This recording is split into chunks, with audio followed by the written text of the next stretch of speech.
Hello guys, once again, dito naman tayo sa ating exercise drill.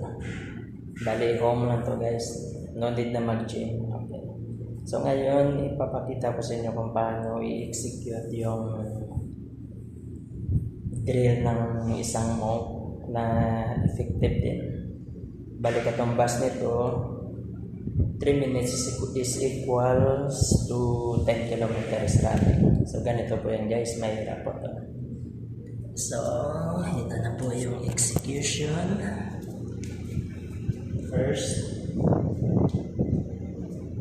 ganito po yung position natin. Dalawang binte, squat. Tapos ganyan. Tapos 1, 2, 3, 4, 5, 6, 7, 8, 9, 10, 12, 13, 14, 15, 16, 17, 18, 20. Masakit na po siya. Kaya parang itong bus nito is 10 kilometers running. Tama yung mo. Feel nyo lang po yung sakit.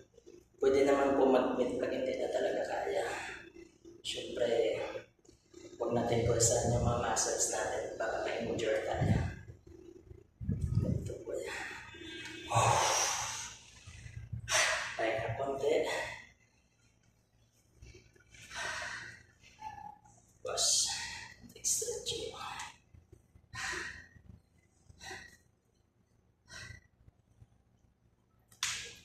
Kasi ang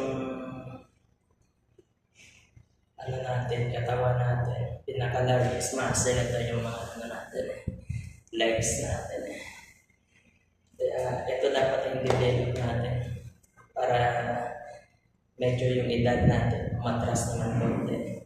Kasi ito napapansin nyo sa mga nagkakaedad na 40 and up, wala na eh. Ito, nag-i-shrink na. So, dapat develop natin ito.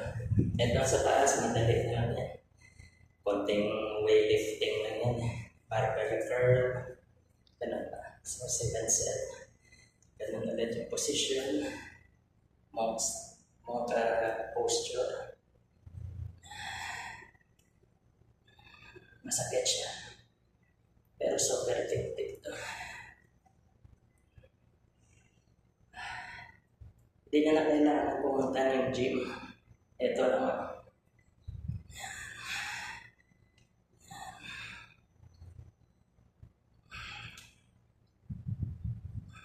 Grabe itong mga monk eh. Ganyan sila mag-invento ng mga exercise din. Napakasakit. So, yan lang po guys.